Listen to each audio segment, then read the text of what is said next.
I met my first love on the midnight train. I had been staring out the train window, watching the streaks of rain gleam as they hit the pane and the flash of shadows and trees and life beyond that I couldn't quite see in the darkness, when I saw his reflection in the glass. Riding had been a last resort.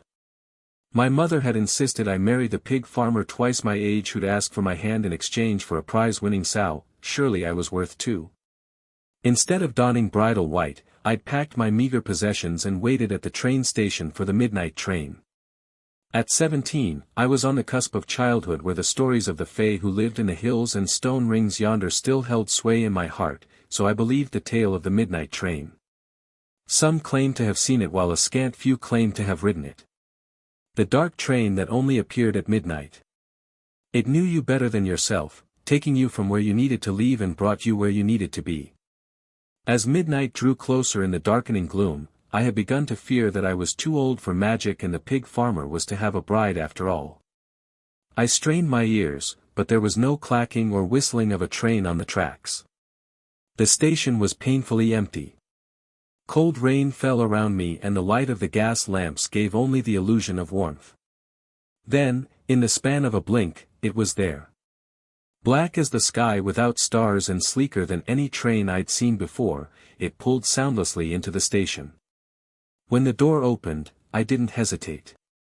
It wasn't like I sold my soul to ride the train, as the people in my village claimed. No, it had cost a memory from childhood. It preferred a happy one though a miserable one would do. Emotion was emotion, after all. I knew not which I had given but it could have feasted off the latter. He had taken the train from a city where he'd scraped by as a thief. He claimed he wanted to change his ways and make an honest living.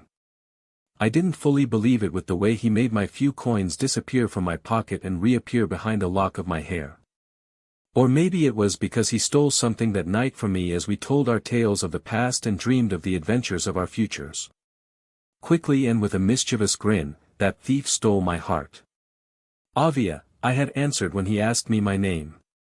It sounded more interesting than my own, but also we had always been warned not to give our names to strangers. They might be fae in disguise. A beautiful name for a beautiful girl, he'd whispered and grabbed my hand as we raced down the plush carpeted halls past sleeping passengers and empty rooms till we were out of breath and gasping with laughter. Excitement or newness or perhaps just a bit of fear edged that night in gold in my memory. I know now that I should never have let go of his hand. But that was the curse of the midnight train. Though we stepped off the train just seconds apart, my feet landed on a platform in